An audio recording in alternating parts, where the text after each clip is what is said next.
Girl, come on. Gotta dance to the beat, cause on the dance floor is where we'll be. Show me what you got.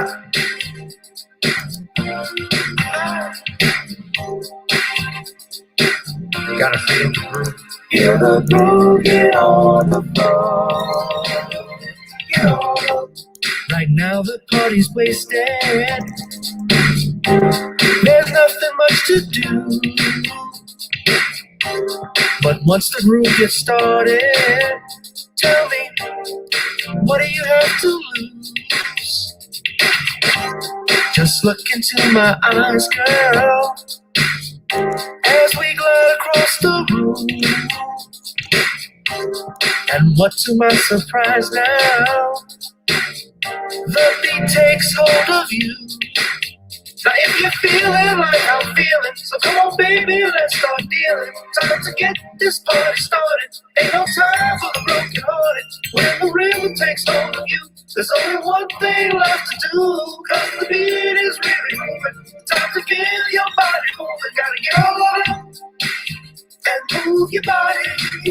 Cause when the beat is really grooving, it's time to feel your body moving. Gotta get on and shake something. Feel the groove, get on the floor. Get on.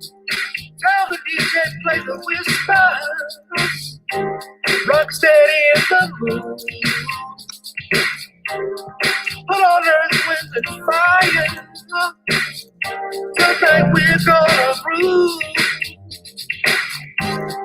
Show me how you do the four corners. Electric slide or two. Hit the bus stop or do the bunny hop, baby. It's really up to you. Now if you're feeling like I'm feeling, so come on baby, let's start dealing. Time to get this party started. Ain't no time for the broken hearted. When the rhythm takes hold of you, there's only one thing left to do. Cause the beat is really moving. Time to get your body moving. Gotta get on up and move your body. Cause when the beat is really grooving, it's time to feel your body moving. Gotta get on up and shake something. Feel the groove, get on the floor. Get on. Now 2020 hasn't been the best year of all times. We've been dealing with death, the pandemic, racism, bad policing, and all the bad rhymes. But like Uncle Snoop once said, if you're breathing, you're achieving. So if you're ready, I need you all to get on up. Are you ready? 1 and 2 and 3 and 4. Get your butt on the dance floor. 5 and 6 and 7, 8. This jam we appreciate. We're gonna slide and step on the beat. On the dance floor is where we'll be. The groove, get on the floor. Get on up and move your body. Cause when the beat is really grooving, start to feel your body moving. Gotta get on up and shake something. Feel the groove, get on the floor. Get on. Yeah, gotta get on. Come on, baby, gotta get on. Baby, feel the groove, get on the floor. Get on.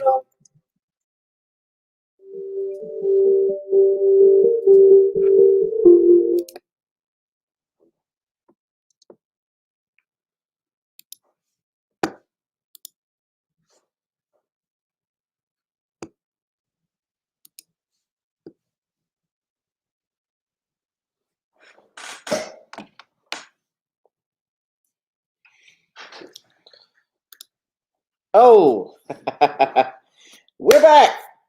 Welcome again, everybody, to another edition of Gavin Richard Presents here on channel. I can officially say it again. Gboo2786 on Gavin Richard, on Gavin Rich 2786, and Gavin Richard via Facebook. Whoever you are, wherever you are, I hope you're blessed and doing safe. We got about 8 people that are watching in. We're all tuned in. I guess I'll get started. You guys, man, let's go ahead and talk about it. let's get into it.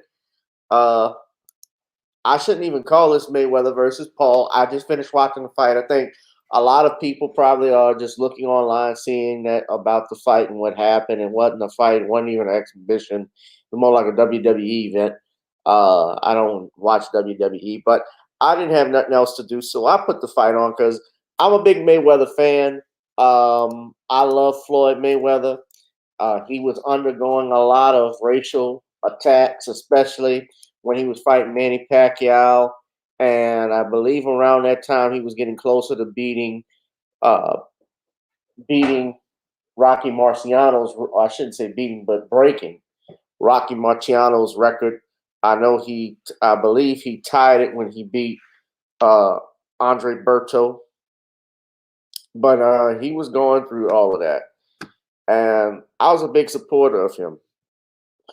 The fight overall wasn't really a fight. I mean, look, Logan Paul was all it was Logan Paul was doing more hugging than two neighbors at church service when the pastor says, "Now hug your neighbor," because that's what it looked like. I mean, he was being, Logan Paul was talking about how he went the distance. He was carried the distance in this fight, guys. I mean, it was wasn't that great of a fight. But I mean, Mayweather landed 40% of his punches. Paul only landed 13%, according to the ShowBox results. If you take a look at them, nobody got knocked out. It was just it was just an exhibition. And they did it on a Sunday, which normally, if you watch boxing fights overall, MMA Friday on Showtime. boxing fights. Oh, okay. Yeah, I got one tonight. landed a couple there early. The left to the right hand. Okay. And that's a mistake because guess what? He upset Mr. Mayweather, and this is what happened later in the round. Exactly. Exactly. He makes You know what it is. You do it. Every action has an opposite and equal reaction, and that's what he learns. Hey, I've heard that somewhere before. Make him miss, make him pay. Well done. Hey, listen, I've been studying. That's why Showtime pays us big money.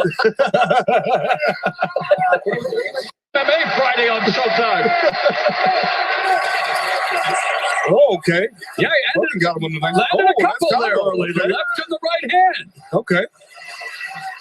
And that's a mistake because guess what? He upset Mr. Mayweather, and this is what happened later in the round. Exactly. He makes You know what it is. You do it. Jesus and Mero were commenting.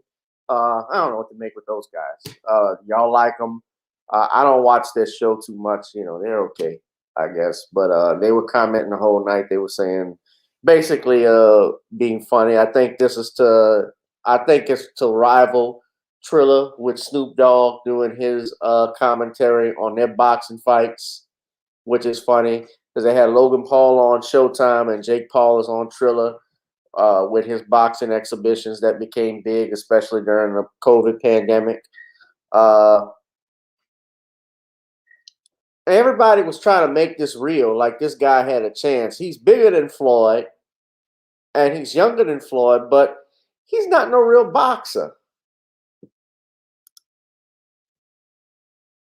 It was a joke. Thank you. Well, it was a money-making event, Lamico. That's what it was. It was about making money and drawing dollars. Only reason why I bought it was just to go ahead. There was nothing else on. I just want to see what the hype was about. Because what typically happens, guys, especially with this, and I know Tariq is about to do a live stream as well. Tariq always comes in on a Sunday, but he likes to go live. He said he was going live right after the fight. I'm sure he's going to talk about this, but I'll mention it. They always look for a great white hype in boxing. They always have since Jack Johnson became heavyweight champion. They passed the Mann Act, the federal government, the acts of the Congress. They passed the Mann Act to get Jack Johnson to drop the heavyweight title. That's how much boxing heavyweight championship meant back in the day. In the 19-teens, early 20th century, boxing was huge. It was a pastime, just as popular as baseball, probably more. There was a period, of course, where, especially when I was coming up as a teenager. It wasn't. I'm not going to say it wasn't popular, but it wasn't as big as it was back in the '80s when you had the classic four like Marvelous Marvin Hagler, God rest his soul, Roberto Duran, Manos de Piedra, Sugar Ray Leonard, Thomas Hitman Hearns, those guys, even Wilford Benitez, I think that's his name, great fighters, Aaron Pryor, all those cats I grew up with. Roy Jones Jr., of course, came later on. I grew up watching him. Mike Tyson in the heavyweight division. I was a huge Tyson fan and so forth. But long story short, they have always, it was entertainment. They have always looked at and tried to do this, look for this great white hype. And Paul, let's just be real, he is hyped up to be the next great white hype. And of course, go look at that movie too. That's an old movie from 1996 with Samuel Jackson and Damon Wayans. Y'all can look that up. Yeah, it was for entertainment. It was a boxing fight. It was like when Floyd fought the Japanese fighter overseas. It wasn't real. And he knocked that guy out in one round.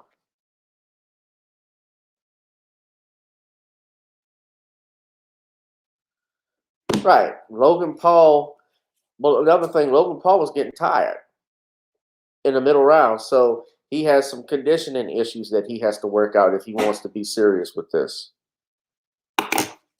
The boxing is not just about hitting. It's also about avoiding getting hit. He took some shots tonight. So it's good to be back free from Facebook jail. I'm sorry, YouTube jail. On my channel, GBoo2786 tonight to be with you all. It's good to see Rosalind. Shout out to you, sweetie. Lamiko. Guys, please donate. I always stress this as we are live. We are live and I'm coming at you with 5. To donate to the Cash App, Gavin Richard Esquire. Google Pay, gavin.grich1@gmail.com, and PayPal, gavin.grich1@gmail.com. It's always important that you donate so that we can keep the show going. I can keep growing as a channel. You can also support me on Patreon, the same channel, GBoo2786. That's even better. We got Garrick. Garrick said on my Facebook chat, he said Logan Paul was learning from Floyd Mayweather. Boxing is real, and he was getting punched more than he threw. Yeah, absolutely. Y'all are a sight for sore eyes. Good to see y'all.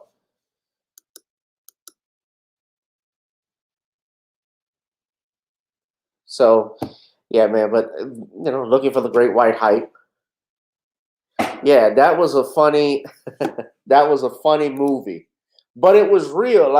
It was real because if you go back and look at that film, Samuel Jackson's character, he was a shady boxing promoter, and Damon Wayans was the boxer, the heavyweight champion, and it basically was a spoof of Don King and Mike Tyson. Damon Wayans played James the Grim Reaper Roper. Samuel Jackson's character was, I'm trying to think, was it Bishop? Was it the Bishop Sultan, I believe was his name? Reverend Fred Sultan. Yeah. He was his fighter. And Sultan relays bad news that the fight was a flop. So his last fight flopped. And what he did was he reasoned that the reason it flopped was because the boxing events were mostly black-on-black fighters fighting each other. But he suggested that if you bring in a white contender to challenge the black champion, it would create a huge payday for all the fighters involved. And he cited that Cooney versus Holmes fight, which happened in '82. Remember Larry Holmes, the great Larry Holmes, outstanding heavyweight champion. His biggest problem, what's up, Frank Nitty? His biggest problem, Larry Holmes, if you guys do your research on Larry Holmes, was that he came after Muhammad Ali. And late 70s to the 80s, he reigned as WBC champion. You know what I did, Lamiko. I think you were tuned in that night. I don't even know either. So if you got the answers, tell me. Somebody knows more than me, but apparently we don't have freedom of speech anymore in this country. You got to be labeled a bigot, a homophobe, or a hater if you speak your truth. Everybody else can speak their truth, but not you. And I'll just leave it at that. I didn't want to go. I'm not going to go that route tonight. But you guys know I speak straight fire. I shoot straight from the hip. So it is what it is. But let me get back to that movie, to that fight in the 80s. He had a fight against Jerry Cooney. And there was a lot of slick stuff that they did in that fight with Holmes versus Cooney. That was in 1982. One of the things that they did was that they introduced the challenger last before they introduced the champion. Traditionally, it's the champion that gets introduced last. The other thing they did, they had, what's up, CL? They actually had a phone line from the president, a red phone set up in Jerry Cooney's room if Jerry Cooney won. They didn't have it in Larry Holmes's room. So the fight was huge. I remember even HBO did a Legendary Nights on that account. Now, Larry Holmes and Jerry Cooney are actually close friends in real life, but that's what they did in boxing. Nevertheless, it was the promoters and so forth. Don King, I believe, was the promoter of that fight. All that stuff was going on. The manager, Dennis Rappaport, they began a racially toned campaign in order to build interest in the fight. And Cooney was cast as the Great White Hope. Woody, you had Sylvester Stallone hanging out with Jerry Cooney and so forth. Bill Cosby was actually at the fight, and others. They had white supremacist groups that had announced they would have agents ready to shoot Holmes at the moment he entered the ring. And black groups retaliated that by answering. I'm reading from what's here on Wikipedia. Let me just show y'all right quick, because I'm not going to spend too much time on it. But it's interesting. Boxing has always had a racial overtone with it. I remember when Madison Square Garden, when the pole, that was his name, Andrew Galata, that was his nickname, the foul pole, because he was always getting fouls on his record. In his fights, he was low. I called him Low Blow Galata because he hit Riddick Bowe with so many low blows. He got Riddick Bowe couldn't have children after that, man. I know Riddick had children before that, but he wasn't gonna have no more kids after that, man. He took a lot of shots below the belt. Bill Cosby was at this fight. I remember him being there, and Jerry Cooney. His fight was never the same, and Holmes really beat this guy up real bad throughout the fight.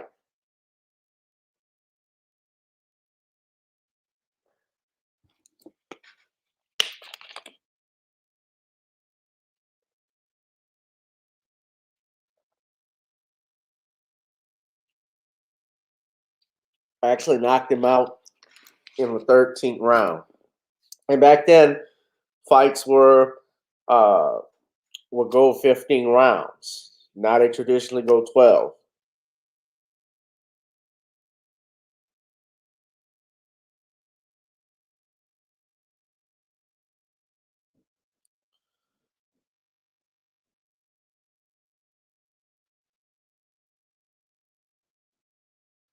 So that's the type of stuff that went on. Rosalind Jacoby from Portland, Oregon. What's up, brother? We got everybody on different on the live stream tonight. We got people on Facebook, Periscope, on both my YouTube channels. Good evening. Good evening. Good evening. Thank y'all. Thank y'all. We are getting this started. So yeah, man, but that was my take on the fight, Mayweather versus Paul. That's all I had to say on that one. I'm not going to spend too much time on it, but Next, I did want to talk about a couple of sad news about some sad news that happened earlier today. Um, I got word that actor Clarence Williams III, best known for playing Link on the Mod Squad, he passed away due to a long fight with colon cancer. Mr. Williams was 81 years old.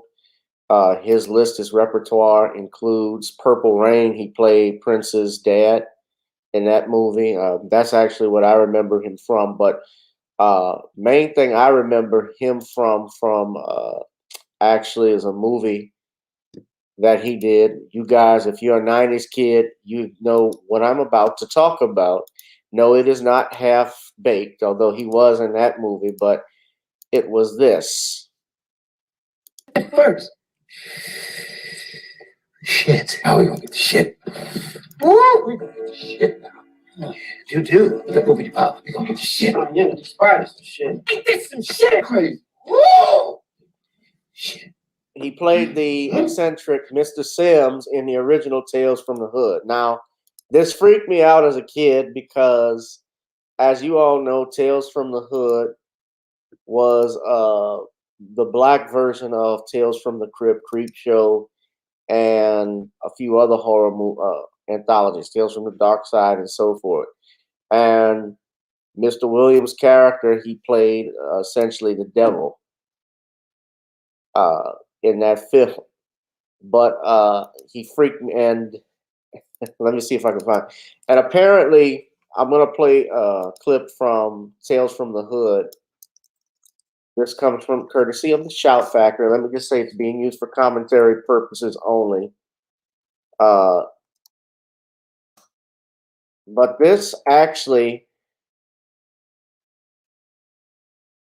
scared me most than anything. It scared a lot of people most than anything because there's some truth to it if you believe in God. And Clarence Williams III, he played that part well, and he was very, an eccentric character. Hold on, why? I'm trying to see if it.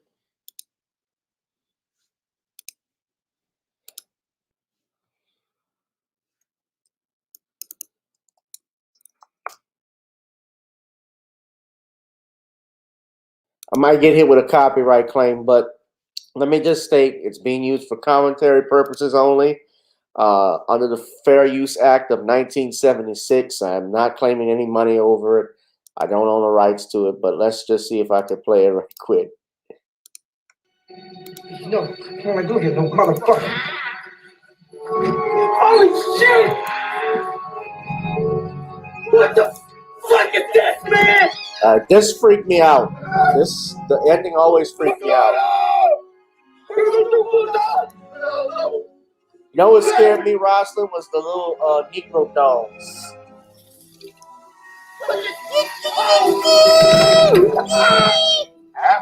That violin.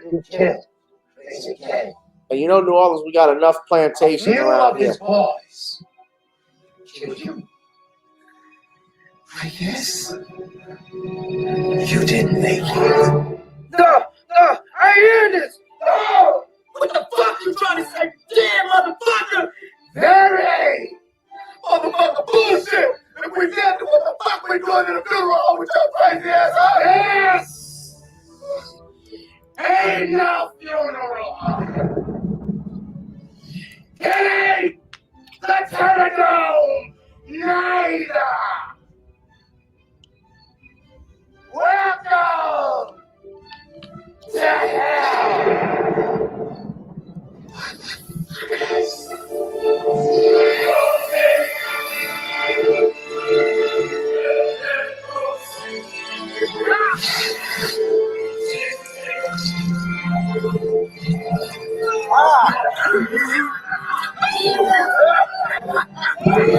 When he changed.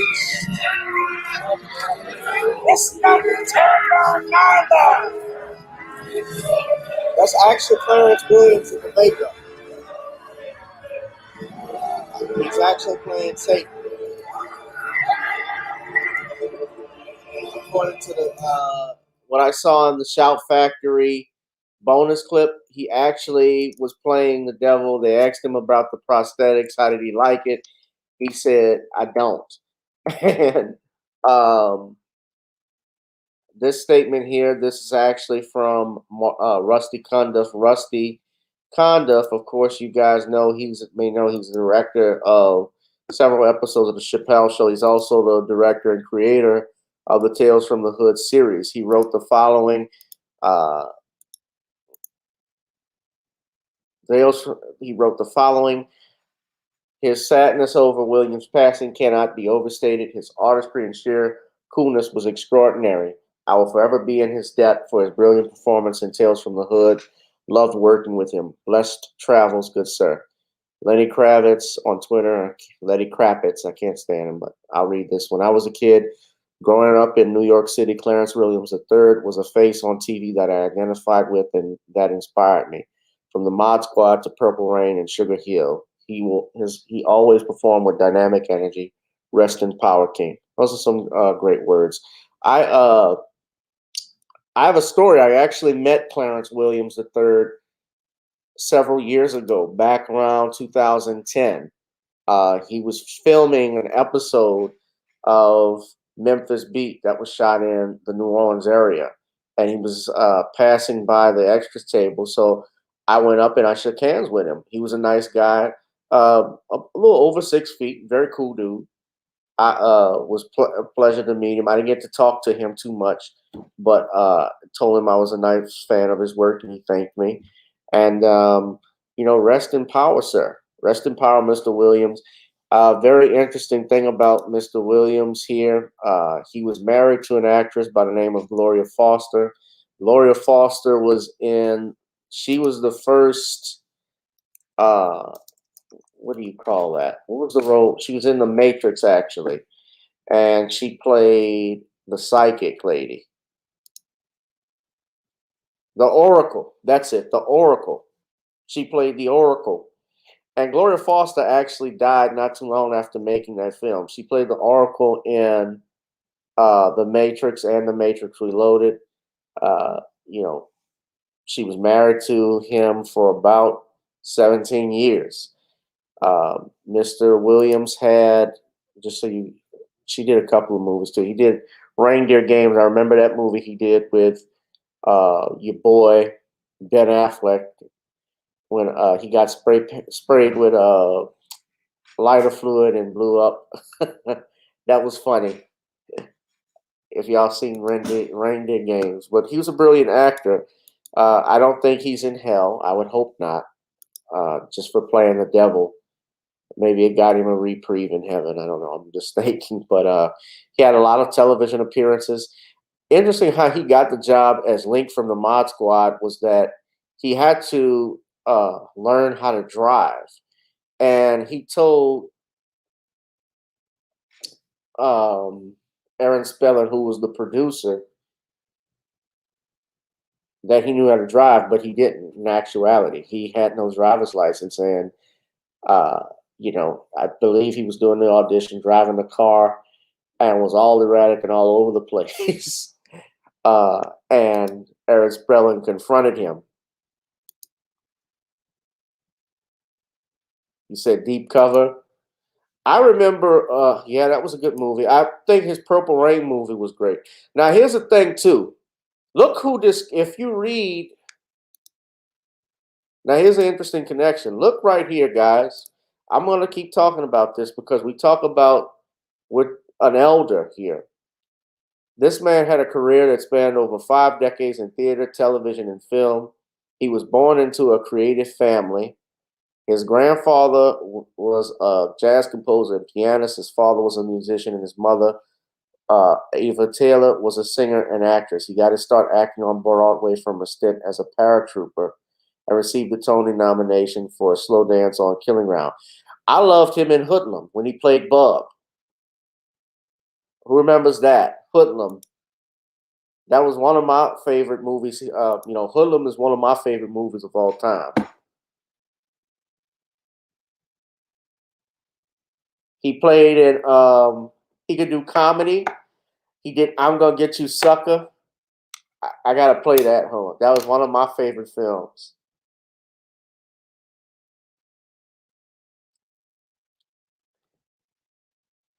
All people most know me about is the 2 hours they invest in the movie theater all the time, spent in front of their TV, said in an interview in '99. There's so much entertainment out there right now, it's difficult to break through the part and become part of the national consciousness. It's nice to be recognized, and I have no problem with it at all. He was referring to the association with the Mod Squad. Mr. Williams did have a daughter. They don't mention it here in the AP, but he was survived by a daughter. He also had some nephews and nieces. Now, look who discovered Clarence Williams III. Look at that name. Who is that? Let's read it. His breakout role would come with the Mod Squad, which he led with Peggy Lipton and Michael Cole. Look who saw him. Bill Cosby.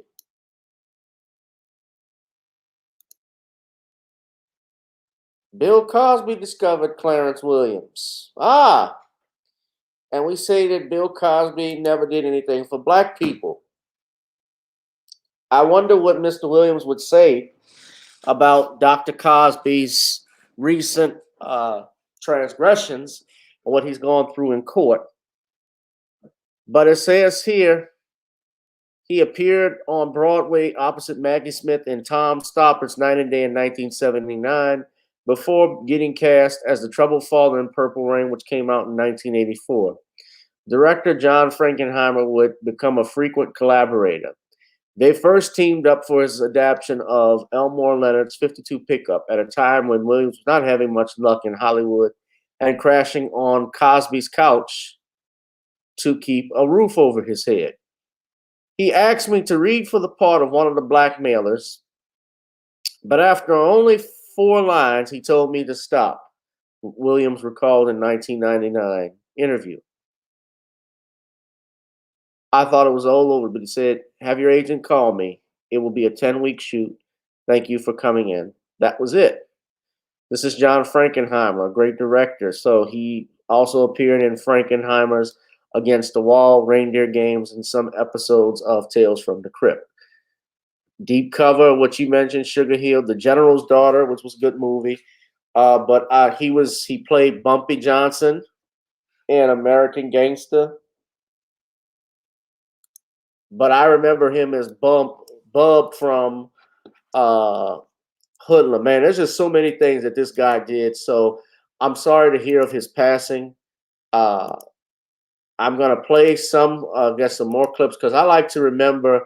We got to shout out our legends, especially our acting legends like that, because, Clarence Williams III, Melvin Van Peebles. I can think of I'm trying to think of a host of others. Richard Roundtree.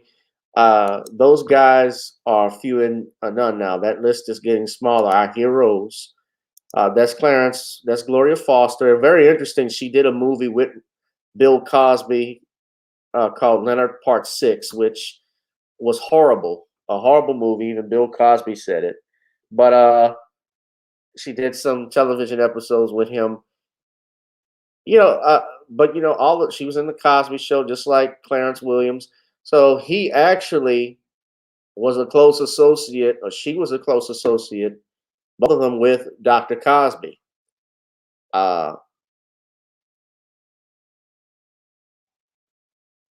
They had nothing to negative. I don't think he had nothing to say. I hadn't heard of him. But I mean, Mr. Williams, apparently he was quiet about things, it seems. But I'm sorry to hear about his passing, man. It's really sad. But, he had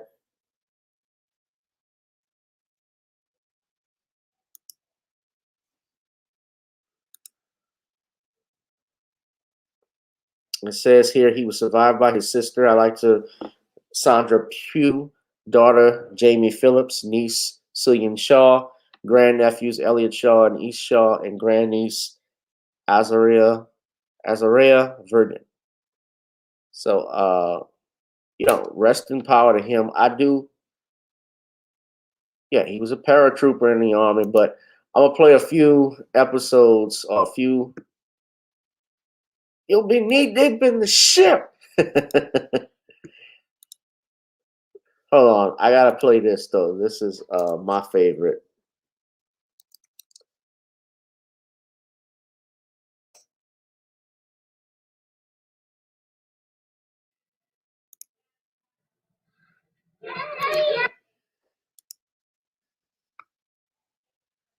Okay.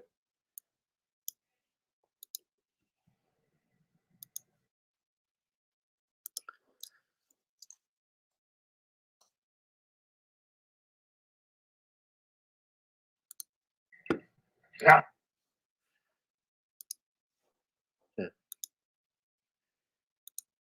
Yeah, Peggy Lipton was married to Quincy Jones. She's the mother of Rashida and Rakita Jones, who was engaged to Tupac. How may I help you, my brother? Look, I'm here because I can't stand what's happening in this community. Yes. Yeah, and somebody has to make a change. Yes. Now, brother, will you help me? Yes. Well. I wish I could. Damn it, man! I heard the People's Revolutionary Army was once 1,000 strong. Now, what happened? They got government jobs. What? You know that government office building on 25th Street? Yeah. We went down to take it over. But they were hiring that day. The brothers walked in with guns. Came out with jobs. The brothers weren't mad anymore. Yes. Whitey is something else.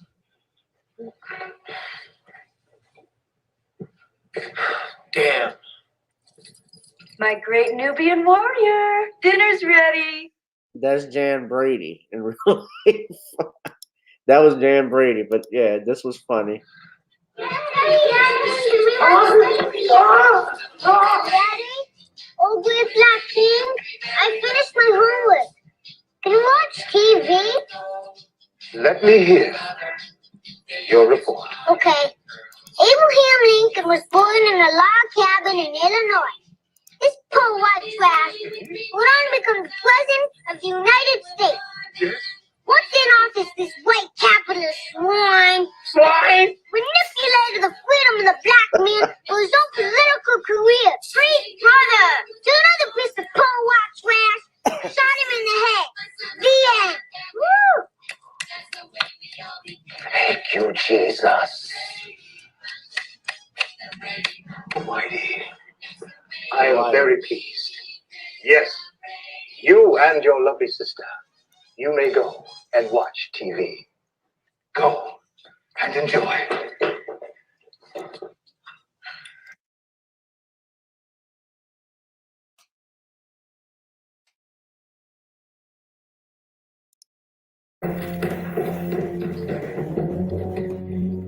You ain't no better than me.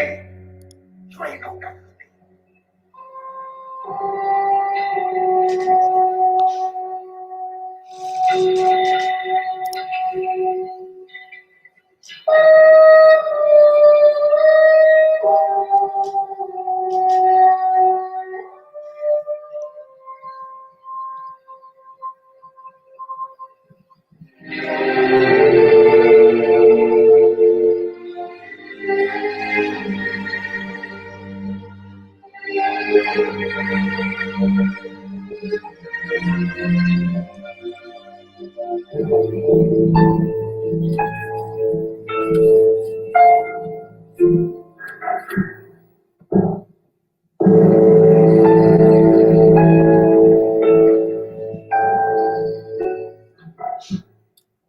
So this is Hoodlum. This is one of my favorite movies. Sit down. The man said you had a proposal. The Dutchman wins. Everybody in Harlem loses, including you and me.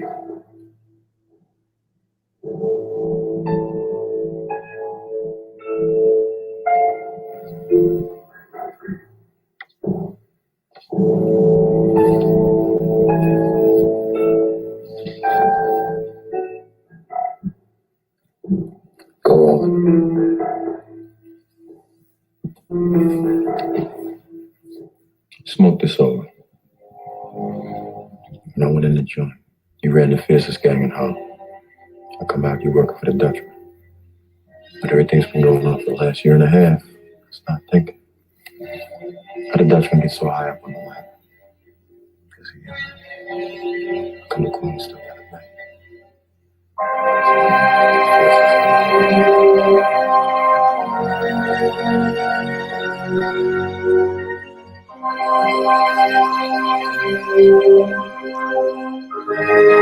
So yeah, man. That's just some of the stuff. Yeah, I got a copyright strike already on Facebook. I don't know exactly what it is, but yeah, but that is actually one of my favorite movies. It's actually on demand now. You can go watch it if you got cable and so forth. If you got cocks like me. But rest in peace, Mr. Clarence Williams III. God bless you, your family. You had a long, prosperous life and career. Thank you for your service to the country as well. Thank you for being an influence, a role model. A lot of black people, young black men, looked up to Link from the Mod Squad. So I never watched it, never saw reruns or anything like that, but it is what it is. Guys, coming soon too, we're gonna have our Naughty's Creole seasoning blends. You'll be able to. Our website will be up. I know I said last week it was gonna be up, but it will be up this week. So be on the lookout for that. I gotta do another rest in peace to someone who is a great, outstanding attorney, F. Lee Bailey. Now, you guys can check out, I won't play all of this video, but I have a little interesting thing about F. Lee Bailey. Of course, F. Lee Bailey passed away on this past Thursday. He had obviously been sick for a while, battling, I don't know if he was, what exactly he died of. Nothing has been said, but it's my understanding that he was in hospice care. So if he was in hospice care, what probably happened, he might have had cancer or some undisclosed illness that he had been dealing with, and no one's ever said anything. It says here that one of his former law partner, Kenneth Fishman, who was a former judge, who went on to become a Superior Court judge, told Yahoo News that Bailey had moved to Georgia about a year ago to be closer to one of his sons and had been dealing with several medical issues for the past few months. In many respects, he was the model of what a criminal defense attorney should be.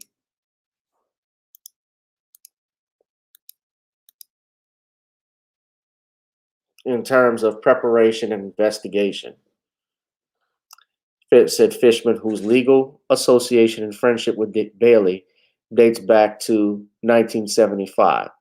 Now, I'm upset because I was supposed to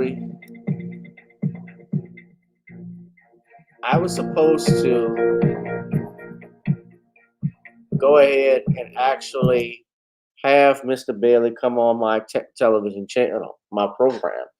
I had invited him a couple of years ago to come on, and for whatever reason, I said, Mr. Bailey, I would love to have you come on. I shot him emails and stuff to come in, and unfortunately, he didn't do it. He said to talk about his life and work, that would take forever. He was doing live streams with other people, and I still tried to convince him, and I don't know if it was that he didn't trust me or anything like that. I mean, I've invited a lot of people to come on the channel, attorneys as well, to come on the platform to discuss varying topics. And I invited him again actually this year. Now, I had gotten in touch with his secretary or his assistant. He has a book that's out. He said Lawrence and Clarence always had great chemistry, referring to the movie. Yeah, they did. Now, Bailey, I had his assistant actually reached out to me some time back. Actually, a few weeks, I want to say about a month or two ago, because I reached out to do an interview with him. She said that he was actually writing a book. The book was about the O.J. Simpson case because I wanted to talk with him about it a little bit more. And she said that we would get in touch with him I could get in touch with him if the book were while they were promoting the book. Now, that was his publicist, Jenny Sisson, because F. Lee Bailey actually suffered a lot.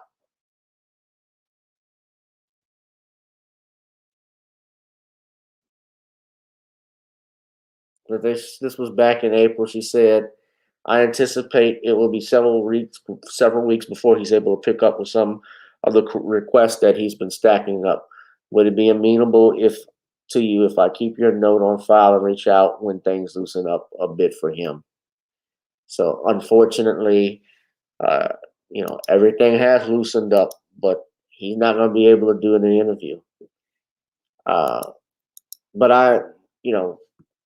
I'm not worried about that. I'm sad to see of his passing, but he had a great life, 87 years old. Of course, in later years, this former Marine pilot turned criminal defense lawyer who had not just the O.J. Simpson case, his breakout case actually was Sam Shepard's case in 1954, although he didn't represent Sam in the original case. He represented Dr. Sam Shepard, for his appeal going all the way up to the Supreme Court.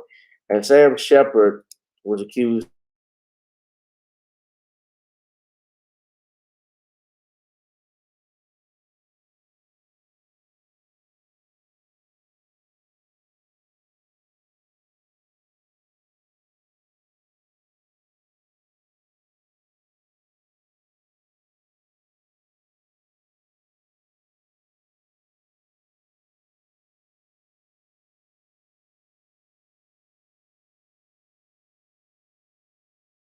was that the judge in the case, Sam Shepard, was extremely biased.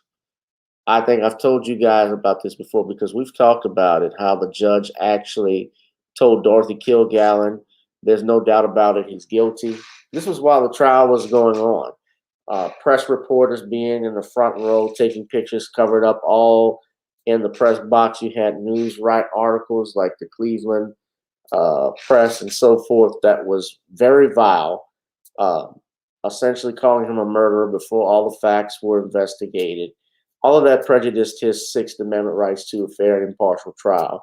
And the Supreme Court, by 8-1 vote, unanimously turned that case over, Shepard versus Maxwell. And it actually started with the district court. So that was F. Lee Bailey's major, that was his major role, his first breakout case that put him on the map. Of course, he's represented Patty Hearst. He represented, we'll get to OJ in a second, but, the Patty Hearst case, and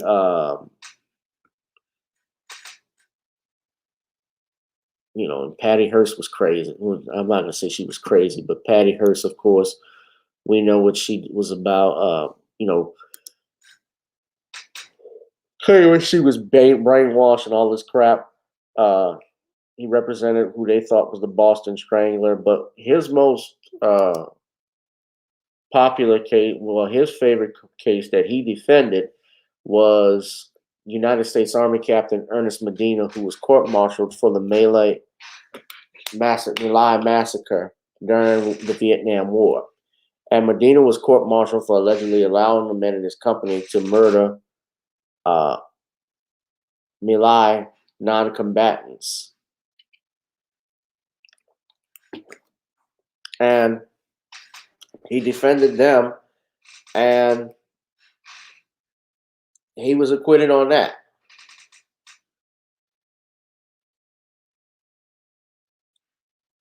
Of course, he represented Claude Duboc. I don't know who that is.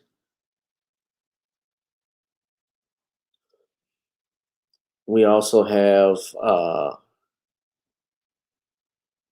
the Symbionese Liberation Army.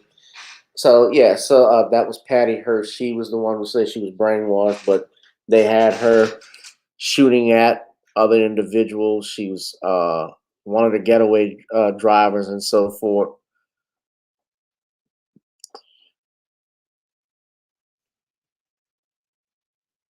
And she actually got a deal through her lawyer to actually testify against the Symbionese Liberation Army. So she was convicted for the crime of bank robbery and sentenced to 35 years, and it got reduced to 7 because Jimmy Carter and commuted her sentence, and then Bill Clinton partner. Now, very interesting enough, she was also a granddaughter. She was an heiress, William Randolph Hearst. Now, William Randolph Hearst, you might have heard of Hearst Communications. It's a small world after all, but he was responsible for what's called, I'm going to take this off. I'm just learning this, but I'm looking at this. He's responsible for what is called yellow journalism because, and this is going to, I'm actually been doing some research about this. So I just learned this, but the Fatty Arbuckle case, William Randolph Hearst was responsible for spearheading that case. And essentially, he cost Fatty Arbuckle many years off of his life by his reporting. It was just sensationalism. Because Fatty Arbuckle, if you know, was a comedian. If you heard the story that went to one of these parties in San Francisco and got falsely accused of raping and killing a woman, who was a hooker, I believe, and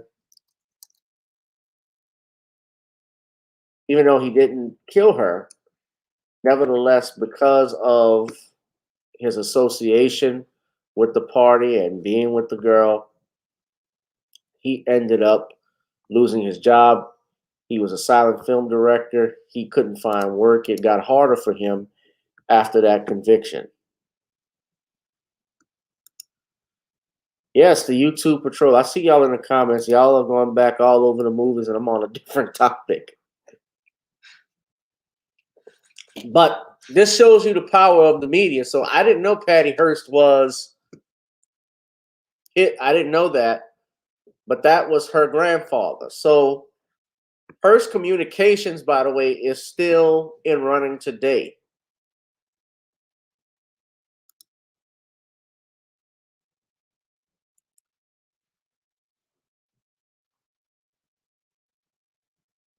He got a lot of money off of that scandal. So you guys, and especially when we talk about Bill Cosby, you understand why I go hard with this thing is because because media, under the First Amendment, when we have freedom of speech and freedom of the press, it should not be controlled by corporate interests. But unfortunately, we also are a capitalist society. So to make a buck, our press has been compromised. So nearly for 134 years, it's been in existence. And it has a net worth of $11.4 billion. Wow. So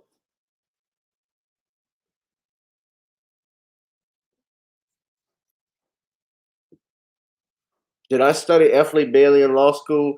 Not necessarily, Lamiko. I mean, I remember F. Lee Bailey from his association with the O.J. Simpson case. He actually, his last book that he completed before he died, you guys can check that out. I'm going to direct you all where to go and get that. So they had actually just finished it. It's called The Truth About the O.J. Simpson Trial by the architect of the defense.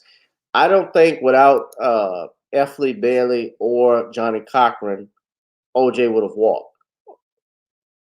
I think he would have been, without those attorneys in particular, because the other lawyers Well, just one in particular. Shapiro, just from reading the book, he stated Shapiro had put OJ in a bad spot. He was the one that brought OJ, F. Lee Bailey on. Shapiro brought F. Lee Bailey on because if you read the book, I won't give all of it away just from looking at it, but Shapiro was the one who suggested OJ take a polygraph test.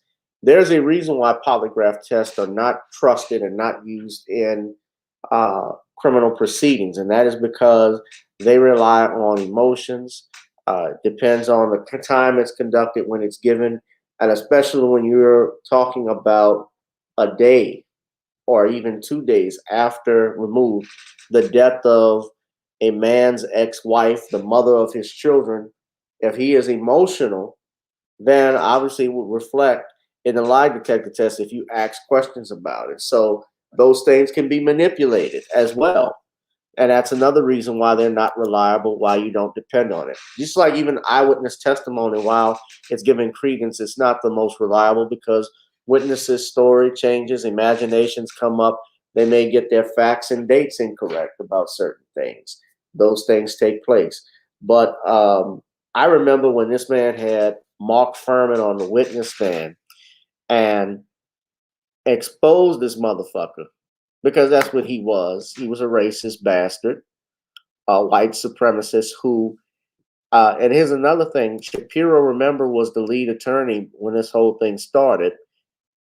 From what F. Lee Bailey even says, he did not even know in the court until later on, and in the court records, that Furman had sued the LAPD to be paid early retirement to get out because he hated patrolling and being around black people.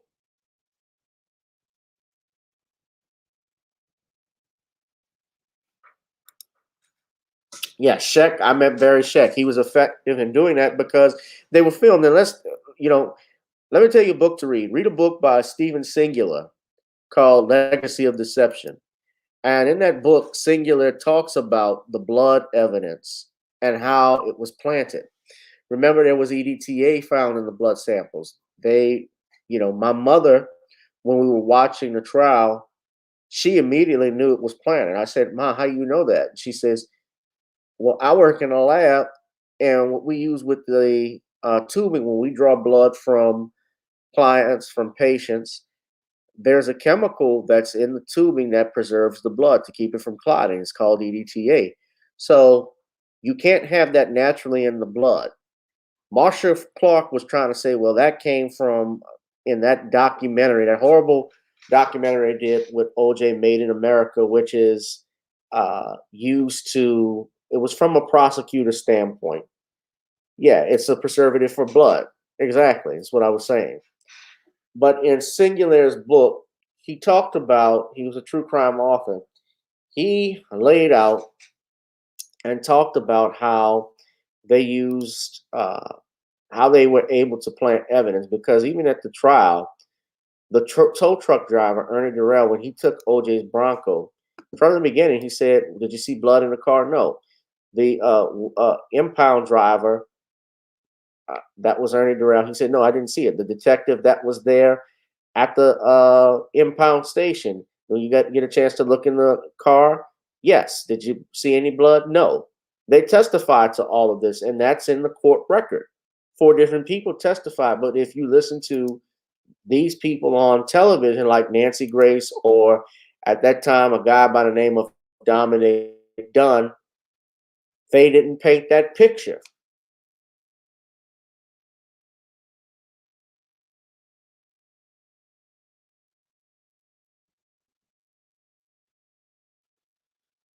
I'm gonna try and maybe I can get Jennifer Season on to come on the channel to promote the book. It would be good to have her on.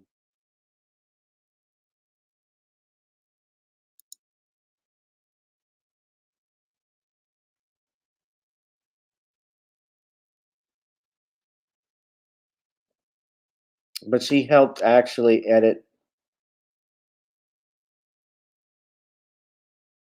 and write this book, because he was an ardent defender of O.J. Simpson from the beginning.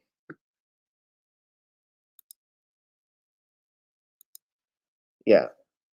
But let me show you all. I'm going to play a video in a second, just a snippet. He did an interview with some attorneys online a couple of years past, and he cooked. You know, he has been O.J. Simpson's biggest supporter. They apparently still talk. O.J. actually did a tribute to him. This is the book I was talking about. You can get it on Kindle. It's called Legacy of Deception and Investigation of Mark Fuhrman and Racism in the LAPD. That is a must read if you want to understand what they did in that case and how he assembles the wall of deception constructed by the LAPD to reveal a scenario far more sinister than anything that emerged in the course of the trial, chilling proof that true innocence was rare or non-existence in this nightmarish case.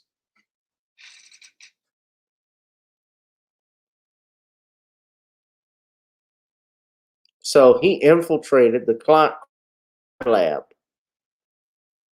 of the LAPD in search of the truth. What he discovered earned him a starring role on the glittery defense team as he outlined for them a means of proving that the defendant's blood actually could have been planted at the crime scene. And he does that. There's a couple of other books.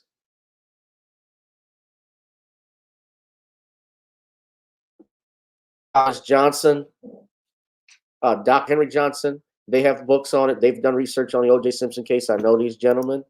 Dr. Henry Johnson in particular, he has a book called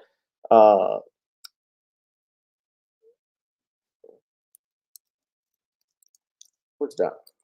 I just did Dr. Henry Johnson.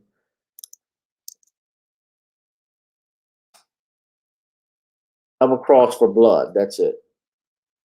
Y'all got to get this one. This was a good book too because it was about the suppression of evidence. Dr. Johnson wrote that in 2002. Good books to read on the O.J. Simpson case. Basically puts the nail on things. If I could get them, yes, I'll reach out to Jen Sisson. I'm going to reach out to her and see if I could get an interview. Right.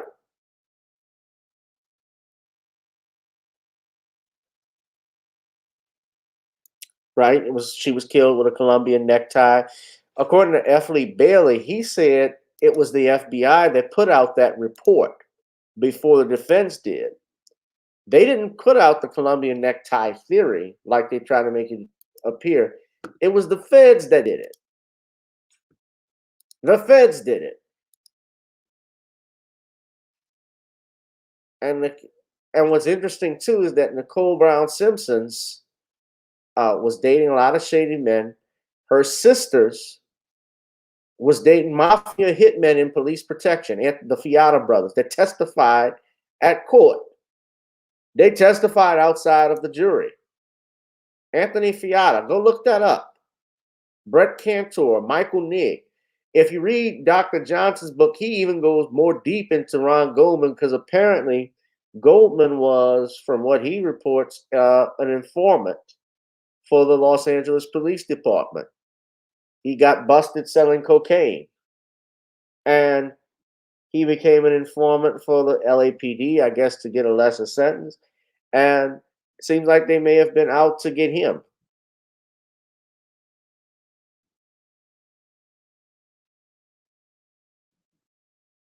Shit, I hear gunshots.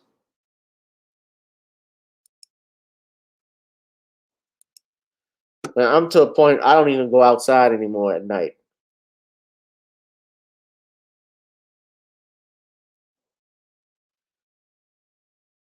But let me play this video. We got to move on to some other stuff too. Every rule of practice and policy, if in fact he had gone out and found the glove close to OJ's house, He's talking about as he claimed. Not only that, Bob had not discovered, because he hadn't checked the court records, that Fuhrman had brought suit against the department in order to retire early and get a pension because he was such a bigot. He wasn't fit anymore. Now, this is Fuhrman's affidavit, which Judge Ito kept out. with all those things to work with, I knew he had a fatal flaw, like some of the people I lived with down south when I was in the military.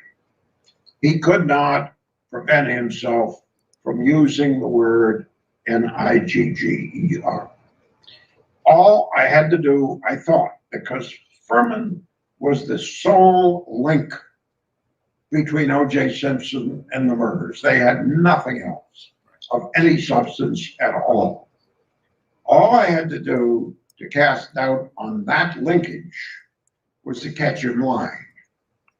And I knew that they were training him in the grand jury room with a bevy of lawyers not to use that word and not to deny that he used it, because they knew that's right where I would go. And I figured I've got to go at it in such a way that he discovers too late that loose lips sink ships. And the crucial moment as to Furman came when I said, after his denials of using the word within 10 years, and I knew nothing about any tapes then. I did have a dozen witnesses who were ready to destroy him, who didn't know each other. I said, so you deny ever using the word? That means anyone who comes into this court, takes a stand and says they heard you say it, would be a liar. He thought for a minute, he said, yes, they would. And looked at him kind of incredulously, and I said, all of them? And he realized he'd been hammered. There was an army out there waiting to dig him in. And he said, yes, all of them. And he was done then. If you talk to the jury, they didn't like him to begin with, but after that, they paid no attention to his testimony. Furman, on the tapes, which we got later, was asked by the gal taping him, don't you think they'll throw you out of the Simpson case? Now that New York Magazine and the New Yorker have disclosed that you have this suit for bigotry, and that you're known to be a really racist pig cop. He said, no, they can't throw me out of the case. This is a case about a glove, and without Furman, there is no glove. And it's right on tape. So you'll find that in the summary that you described earlier that's on my website. And that was pretty prophetic. How did he know it was a case about a glove? The glove had never been tested for blood, not until late October. It was in July. So Furman told on himself, guys. That's what did him in. He told on himself. See, I remember that trial. So you guys better be careful, especially when you have different people trying to change your opinions about the O.J. Simpson case, because most of us, especially black people, we sat and watched that trial because it was conducted during the summertime for the most part. I remember watching it. I distinctly remember watching O.J. put the gloves on his hand and not fitting. But if you listen to TV or watch TV shows like The People versus O.J. Simpson or O.J. Made in America, you would damn near think he was guilty because they distorted many things that were in there.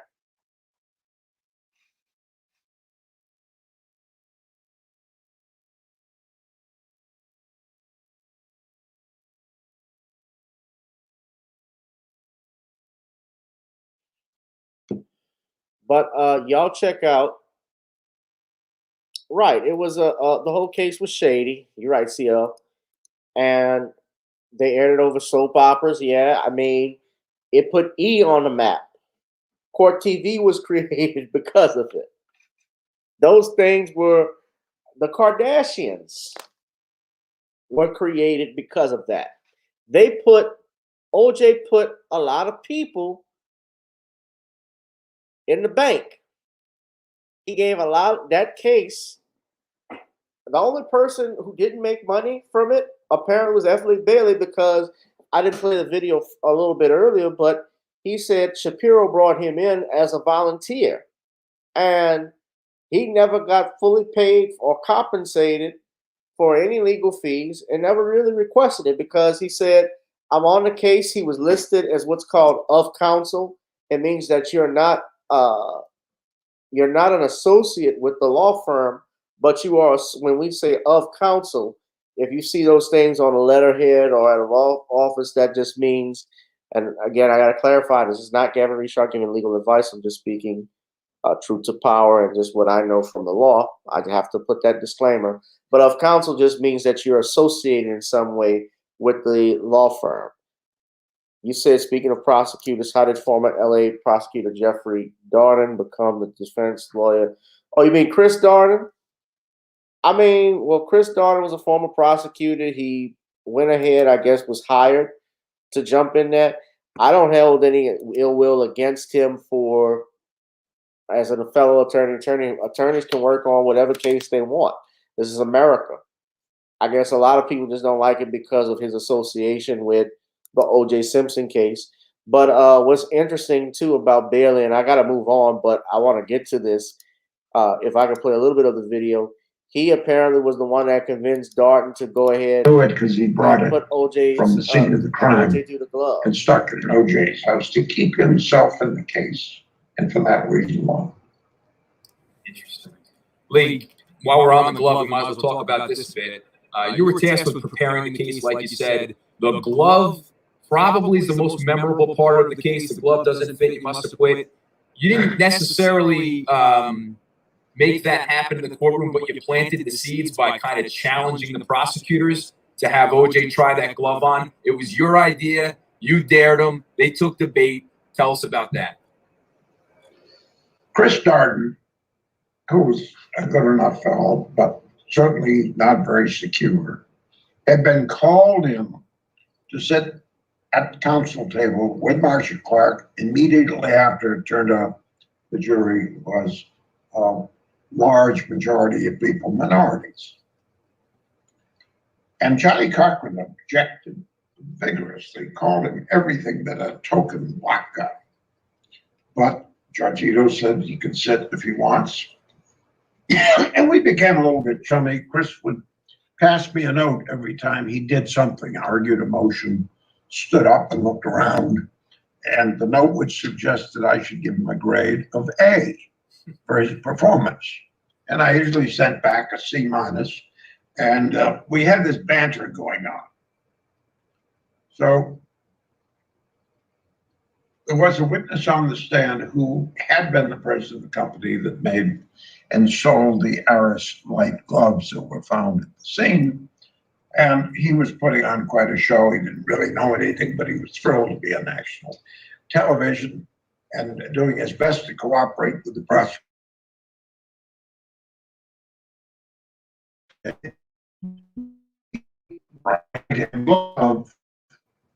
the exhibit table. I hadn't seen it before. I took a look and I got a perfect 9 hand. It's going to go tight. OJ's hands are big enough. Me makes Gronkowski small. Big enough to hold a basketball and dribble out of it. Let it go. They're huge. I looked up, but I said, oh my goodness. We're in close. I want to stop doing this. We never even demanded to look at it before. So I leaned over to Darden, and I will quote exactly as I put it in my law book so far, and we'll put it in the book that I'm now working on. I said, you know, Chris, you're good shit, but you've got the balls of a stud field mouse. And he jumped up and how could you possibly say that about me? That's demeaning. I said, because that glove will never fit Simpson. And if you don't ask him to try it on, I might. So he's talking about Chris Not Darden. even my witness. When Judge Ito came back in the courtroom, he was another very short man, but he had a special ladder to get up to his bench. He's up one rung, and sure enough, Darden almost knocked him off the step. He said, Your Honor, I want Simpson to try on the glove. And Cochran, who was stunned, said, in front of the jury? And Darden said, right. He'd been wanting to do this all during the trial, and Marcia Clark said, if you do it, you're fired. So he overpowered the prosecution. The rest is history. The glove was very tight. It wasn't the rubber on the inside. All right. So the glove was tight. So that really, he actually goes, well, let me finish playing it. He actually goes on and says how Darden got fired for. Darden did get fired that night in a temper tantrum up in Garcetti's office, but That was the DA of being, LA at the time. let's say, Garcetti. emulated sometimes by hindsight, he was hired back the next morning. And it was a fun moment. Yeah. The Well, the glove contract did not fit. in a collection, it was not an agreement between the parties. It's not something I discussed. Right. So the long story short, man, it was BS. He bluffed. He called his bluff in trying to get him to put the glove on OJ, and it didn't work. But yeah, man. But F. Lee Bailey, what a legend! A legend. As a defense attorney, he's what most people try to espouse to, as most criminal defense attorneys try to espouse to, because I mean, he did stuff for nothing, just because he loved doing what he did and helped people. So I have nothing but respect for Mr. Bailey, but we're going to try and get his people to come on, promote his book, and I think that might be the best way to celebrate his legacy. Last but not least, guys, I want to talk about this. So I saw Jason Black. I'm going to call him Professor Jason Black because he is always lecturing. But he talked about this shooting that took place out in Florida, 2 juveniles out in Volusia County. And these juveniles, 12 and 14, who opened fire with AK-47s and shotguns against police officers. So this is coming out. I'm going to share this video.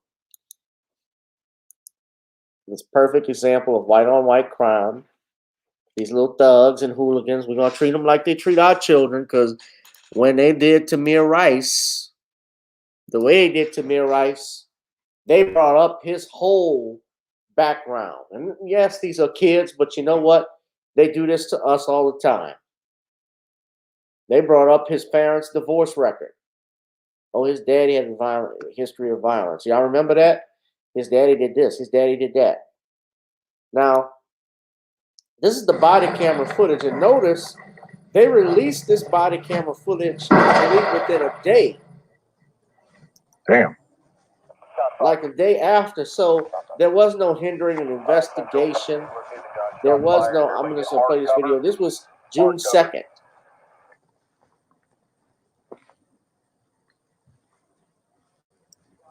All right, let's shut down Lake Helen or Enterprise 17, please.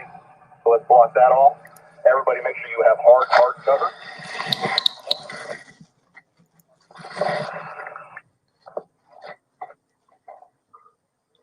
Sergeant Maxwell. Stand by. Stand by. Pierce female has a long gun pointed toward me. I have to hold my cover. Stand by.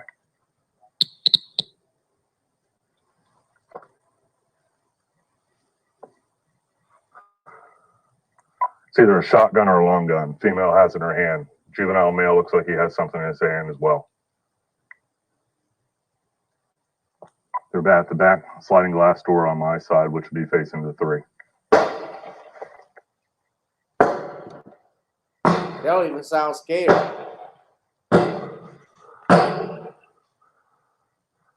Shooting out the rear window toward my direction. Stand by.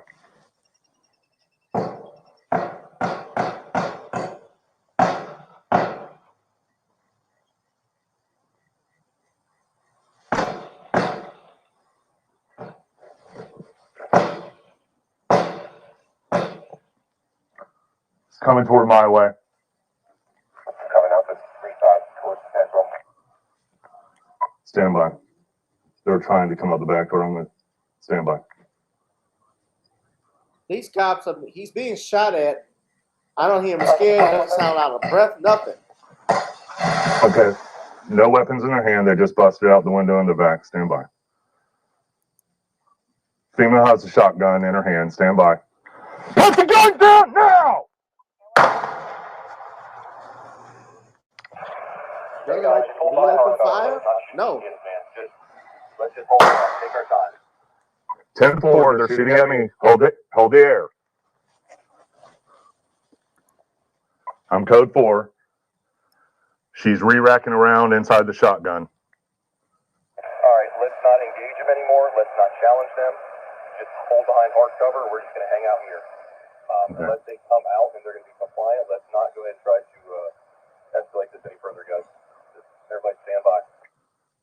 WC4. She's racked around the shotgun. The window is busted out on the patio side.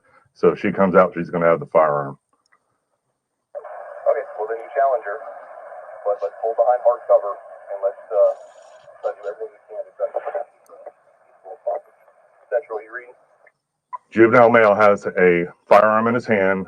Juvenile female is at the 1-2 side corner. I'm not sure if they're going to come to the front door or not. Stand by. Don't let me do this. Don't do this. They look like they're going to try to come out. My little challenge. Come your hands now! Do not approach that door. She's got a shotgun pointed at that door inside on entry. Just so I'm clear for everybody, nobody should be approaching anything. Female's got a light on, appears possibly a bathroom toward the one side of the house. Both juveniles are still in view. Who's with you? Stand by, shots fired at me again. Juvenile male fired that round. Yeah, bring him up here. Okay. Stand by. She's got the AK and the shotgun. She's wrapping around the top of her neck. Shot fired! God damn it. He's not out of breath. Shots fired Nothing. again. Female now has a pistol. Juvenile male has a long gun, so does the female. Stand by. And it's nighttime now. Point the gun behind the trash can. Behind the trash can.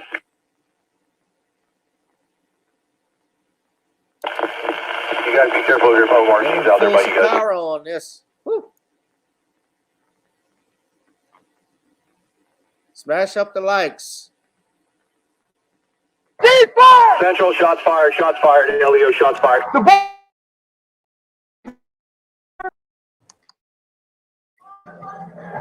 Everybody stand by. She's down behind the garbage can. He's right there. All right, guys.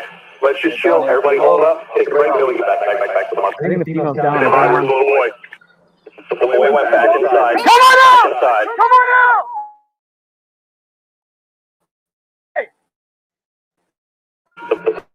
Boys, stand by. Put your hands up!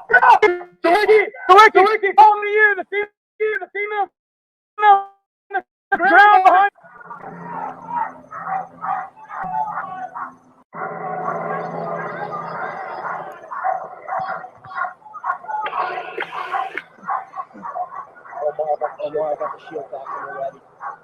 Female's on the ground there. Hey, let's get him secure. Get a status on her. Get him secure. We still got movement. Hey, we got movement. Going back toward you. Female's still slightly open.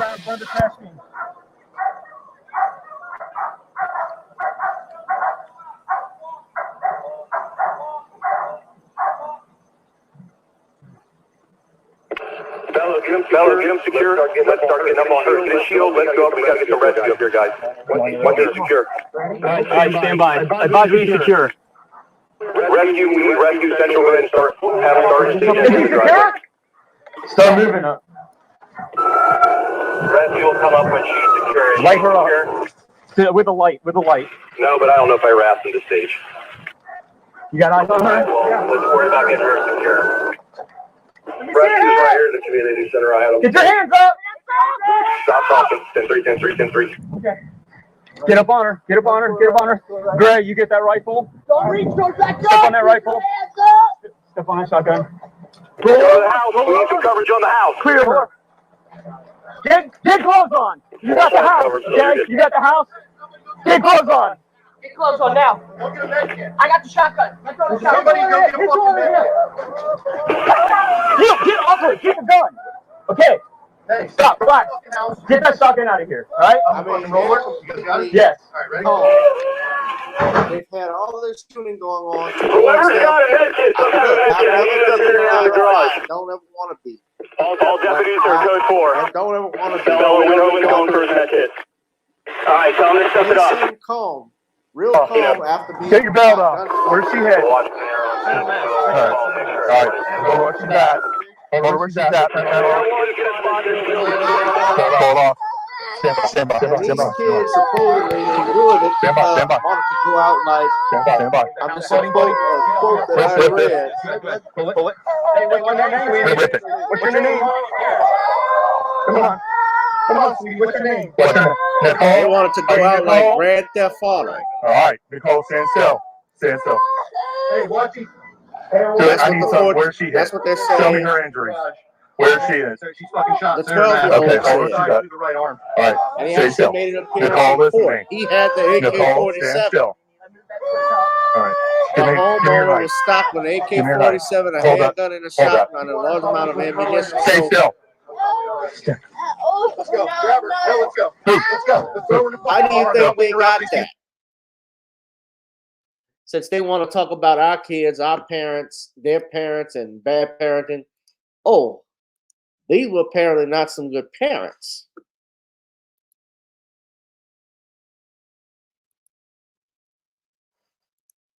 People to get here. All right, here we go. I'm blocking driveway. Get on the other side. Get out. Go through. Go through all the way out. Oh, do not go on that side. Stand up. Stand up. Get out. Next. Next. And Michael, go with her when you want. Go three.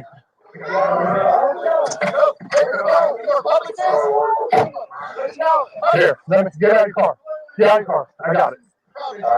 Go. Go. Fuck, man.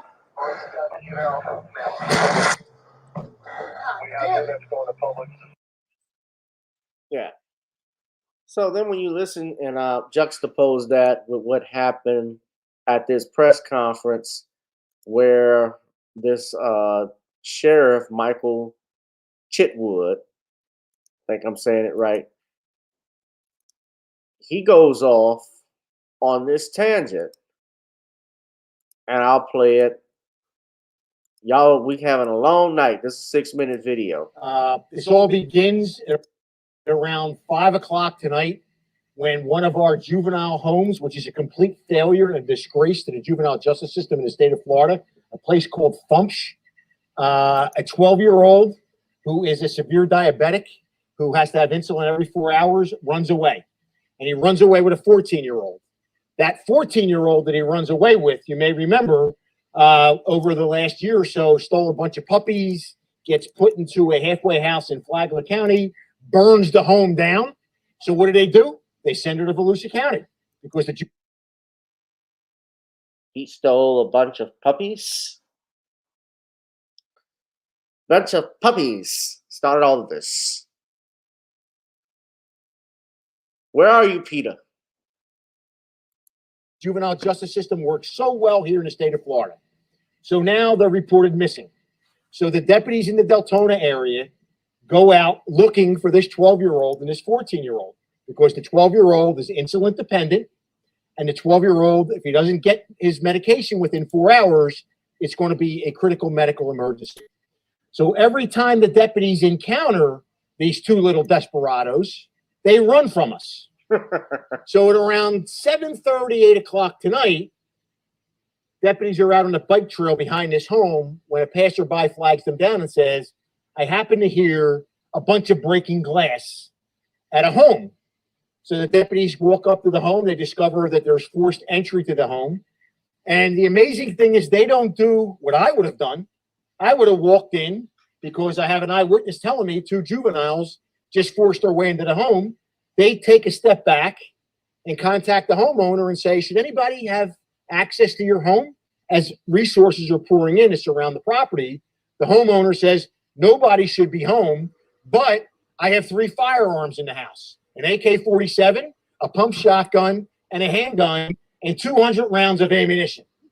So as deputies are surrounding the home and try to establish a rapport, they are met with gunfire. And they're not met with gunfire once. They're not met with gunfire twice.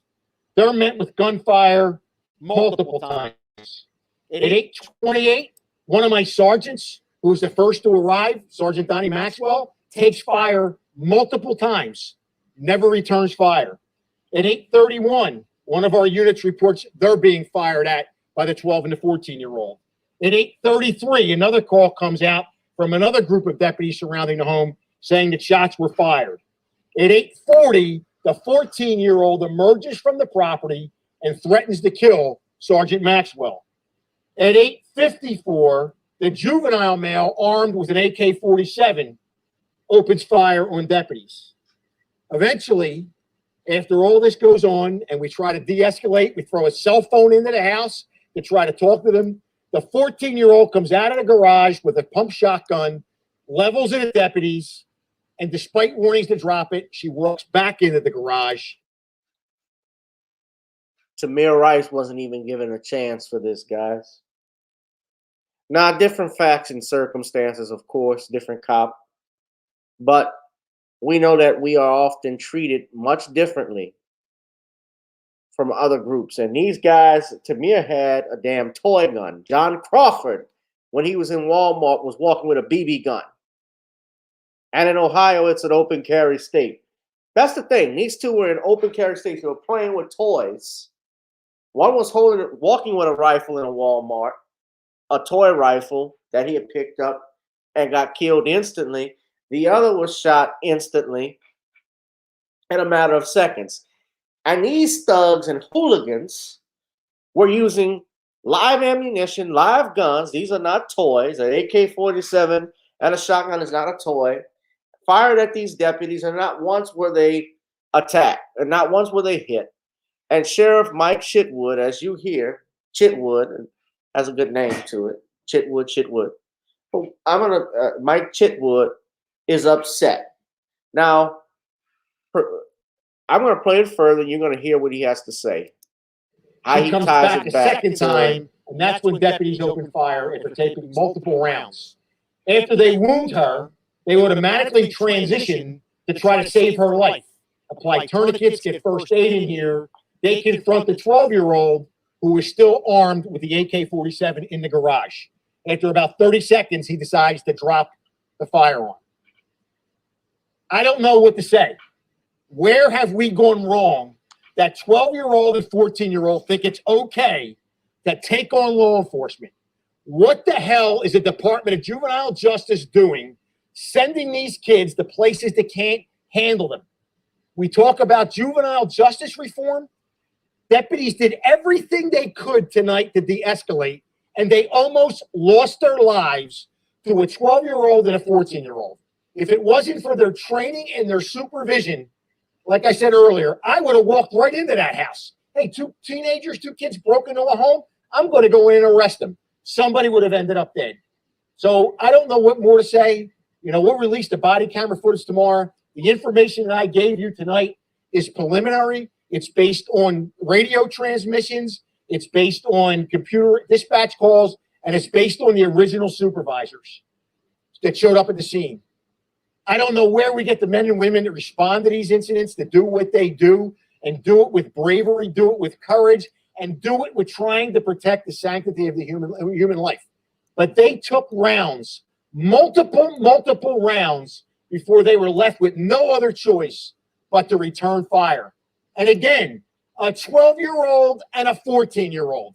So for all the faith groups out there want to tell me about now, why did he have to throw this out? And we don't have violent juveniles, keep something in mind. This we got violent several weeks ago, watch what he does. One of their students beat to death one of the counselors. We've been out to this location 289 times in 2020 for various incidents. And the Department of Juvenile Justice consistently is sending kids that need to be in secure facility into our communities. And tonight, thankfully, I have deputies who are going home to their families because they knew what to do. They were well trained and they were well supervised. Can you imagine the firepower in that home in the hands of 12 and 14-year-olds that want to threaten? They open fire on us and then come out and defy us to shoot them because they're going to kill deputies. This is something I've never seen in 35 years of policing. And I'm sad to say, thank God my career is starting to come to an end because I don't know what the future of law enforcement looks like in this country. Now, you see They want to this? defund us. They want to sanction us and take qualified immunity away. They want to make us the bad guy.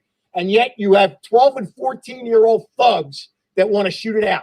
And you That's about the only accurate thing he said. 12 and 14-year-old thugs. I'll agree with that. Let me say this, though.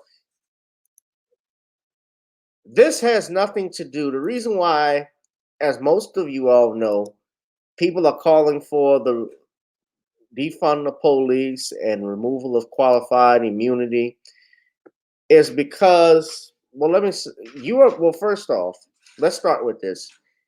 You're more impacted by what happens locally than your federal governments. And while the federal government does not control your local and state police departments, that's controlled by your local and state budgets, your governor's offices, your mayor's offices, and so forth, legal systems, legal courts.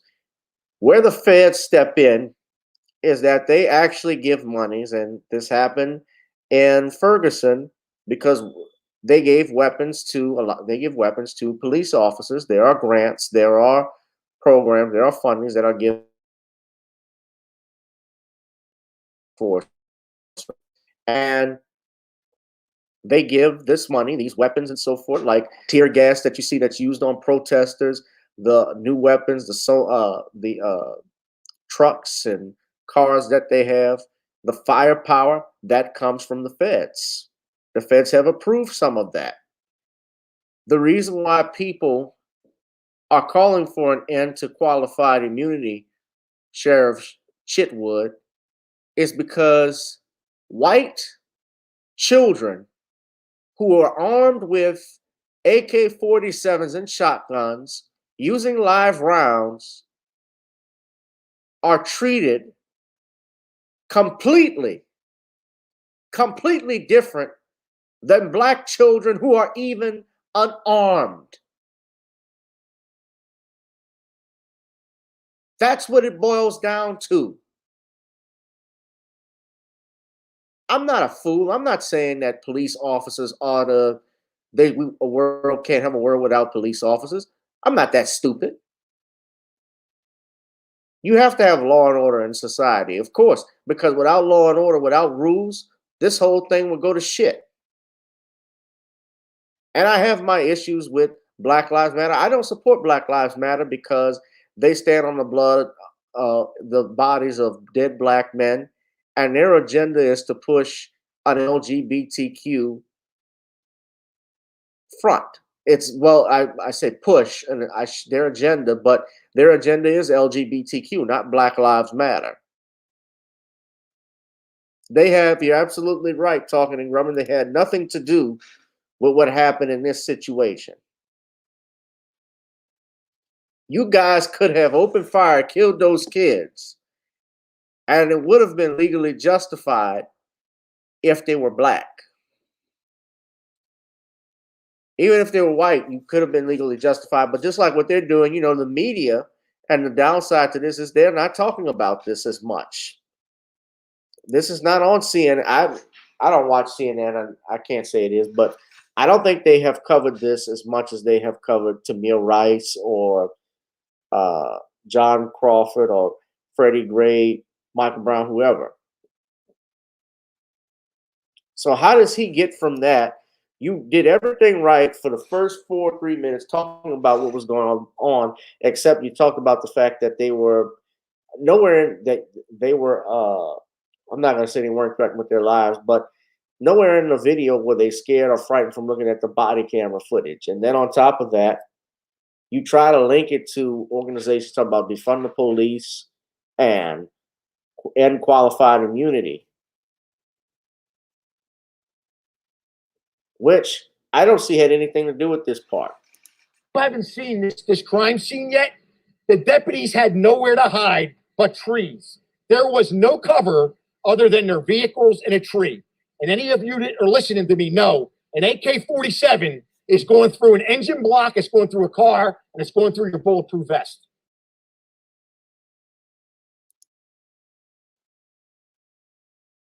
Okay.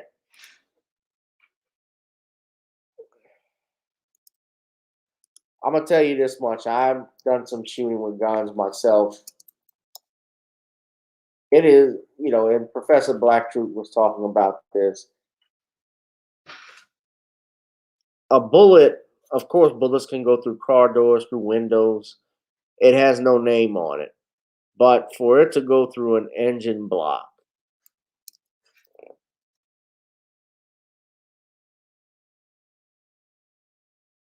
is a little difficult. Of course, yes, it can go through your safety vest, your bulletproof vest.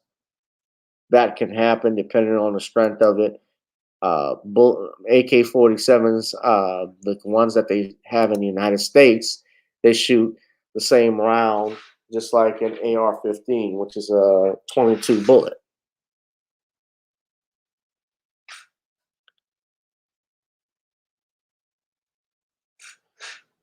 But that's the type of crap, and you're seeing media cover up for this. Let's look at, right quick, I'm not going to be much further, guys, because it's past 12. Thank y'all for tuning in on this midnight on June, was June 6th, now it's June 7th.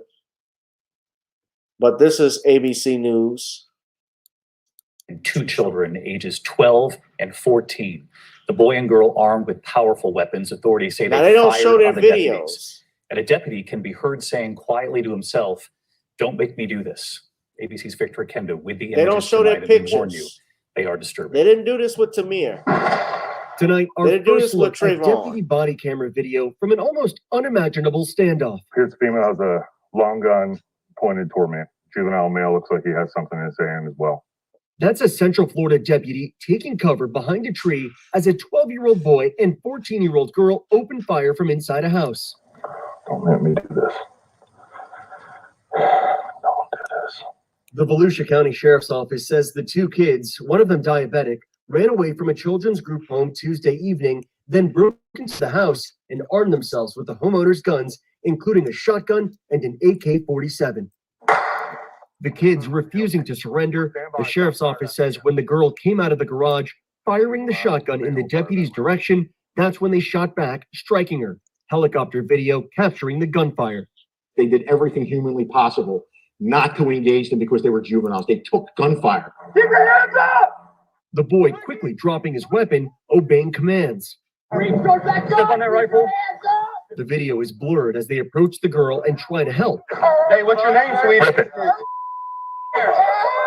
Come on. You can hear her crying. Tonight, she's reportedly in critical but stable condition. Once in custody, authorities say the boy told them that the girl said, quote, "I'm gonna roll this down like GTA," referring to the video game Grand Theft Auto.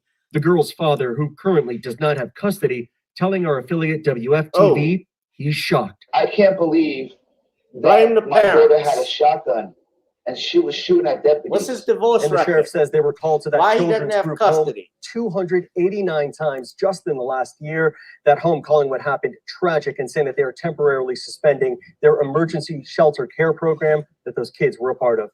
David? Just an awful story, Victor Kendo tonight. See, they don't do that with us, do they, brothers and sisters? There's differential treatment. And that's what your Sheriff Chitwood or Shitwood doesn't understand. Or he does understand it, but doesn't want to talk about it.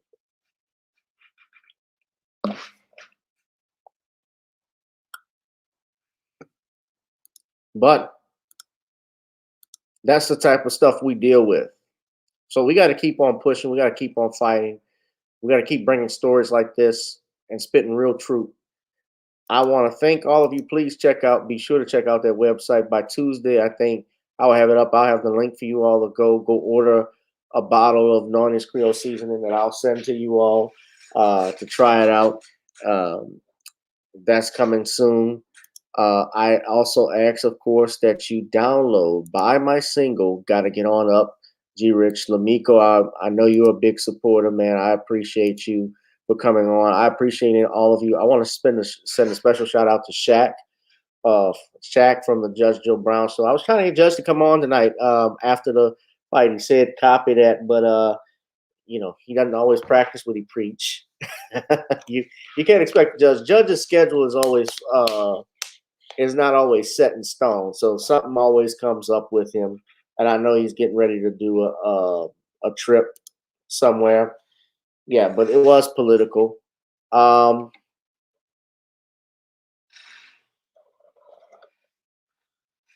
what else? What else are we doing? Frank Nitty. I want Bashak sent me a contribution. Please, guys, send some donations if you can to the Cash app that you see there. Gavin Richard Esquire. Gavin Richard Esquire. Donate to check me out Tuesday. We'll do another random topics. I like to do. I don't know which one it'll be about, but possibly a true crimes again on Dorothy Kilgallen. That would be an interesting one I could do. Maybe I'll bring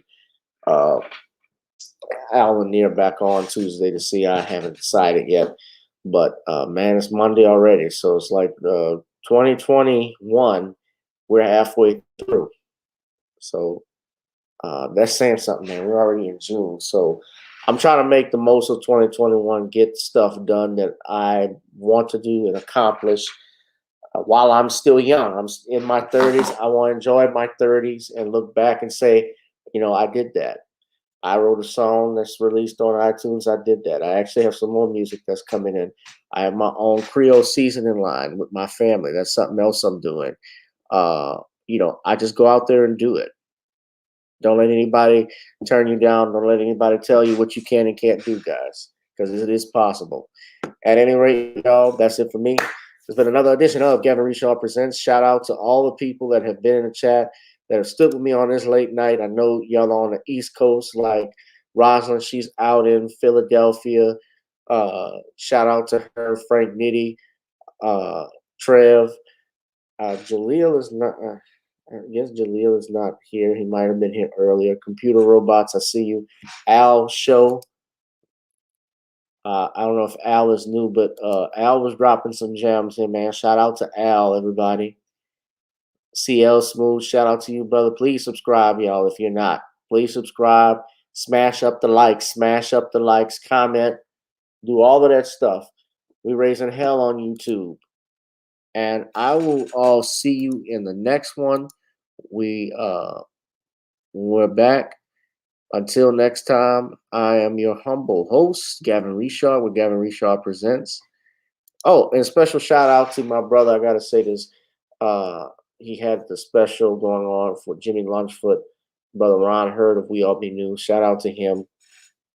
And also, I gotta do this before I go off. Ladies and gentlemen,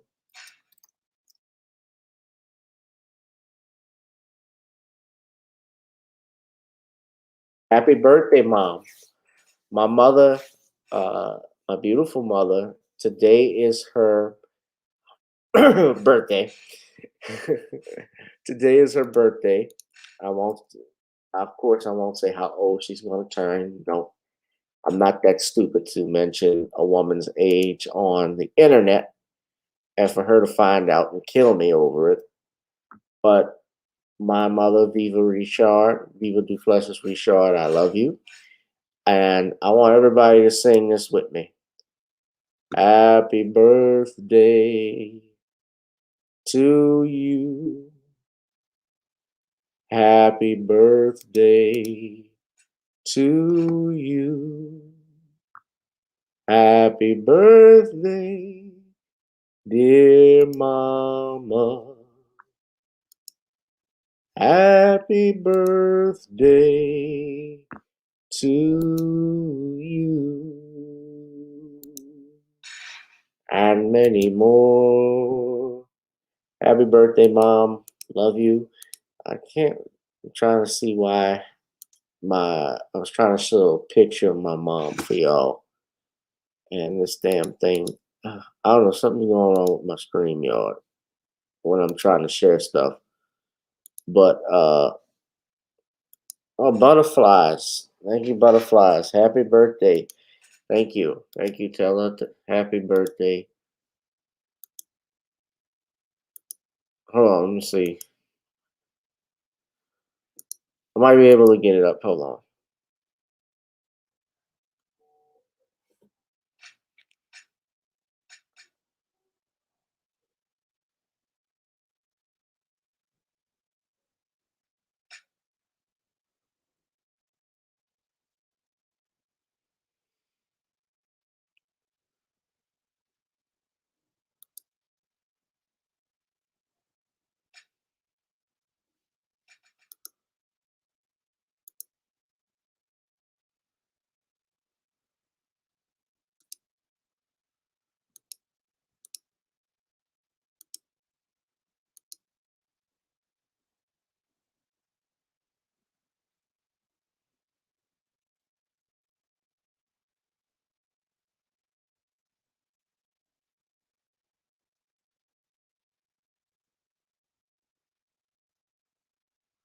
Okay. Oh.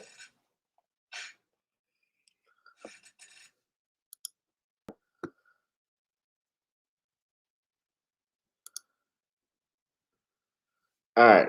Don't laugh when y'all see this, okay? But that's my mom.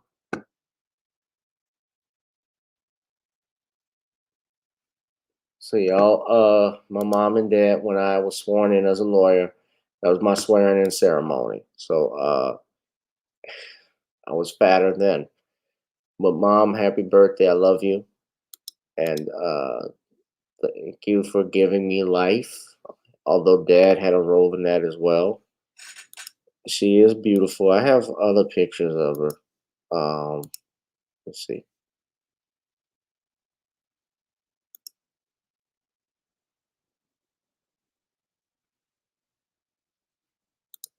There's a Zulu ball.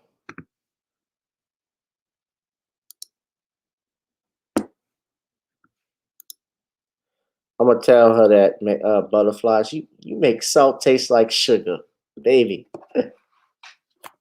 But thank y'all for the birthday wishes. Tell your mothers you love her because you only get one. And guys, I will see you all in the next one again. I'll holla. Peace.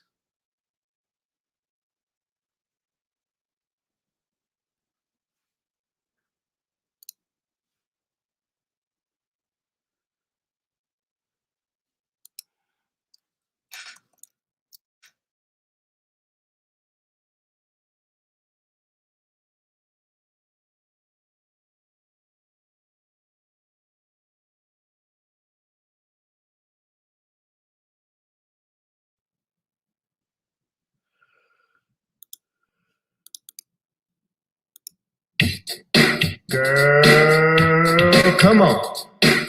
Gotta dance to the beat, cause on the dance floor is where we go. Show me what you got.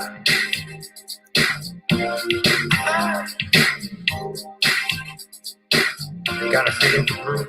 Feel the groove, get on the floor. Get on. Right now the party's wasted. There's nothing much to do. But once the groove gets started, tell me, what do you have to lose? Just look into my eyes, girl, as we glide across the room. And what to my surprise now, the beat takes hold of you. Happy birthday to Prince, too. Heavenly birthday to the artist formerly known as Prince. To the artist as Prince, too. Ain't no time for the broken hearted. When the rhythm takes hold of you, there's only one thing left to do. Cause the beat is really moving. Time to feel your body moving. Gotta get on up and move your body. Cause when the beat is really grooving, start to feel your body moving. Gotta get on up and shake something. Feel the groove, get on the floor. Get on up. Tell the DJ play the whispers. Rock steady in the mood. Put on earth, wind, and fire. Tonight we're gonna groove. Show me how you do the four corners. Electric slide or two. Hit the bus stop or do the bunny hop, baby. It's really up to you. Now if you're feeling like I'm feeling, so come on baby, let's start dealing. Time to get this party started. Ain't no time for the broken hearted. When the rhythm takes hold of you, there's only one thing left to do. Cause the beat is really moving. Time to get your body moving. Gotta get on up and move your body. Cause when the beat is really grooving, start to feel your body moving. Gotta get on up and shake something. Feel the groove, get on the floor. Get on up. Now, 2020 hasn't been the best year of all times. We've been dealing with death, the pandemic, racism, bad policing, and all the bad rhymes. But like Uncle Snoop once said, if you're breathing, you're achieving. So if you're ready, I need you all to get on up. Are you ready? 1 and 2 and 3 and 4. Get your butt on the dance floor. 5 and 6 and 7, 8. This jam we appreciate. We're gonna slide and step on the beat. On the dance floor is where we'll give a groove. Get on the floor. Get on up and move your body. 'Cause when the beat is really grooving, start to feel your body moving. Gotta get on up and shake something. Feel the groove, get on the floor. Get on, baby. Gotta get on. Come on, baby. Gotta get on. Baby. Feel the groove, get on the floor.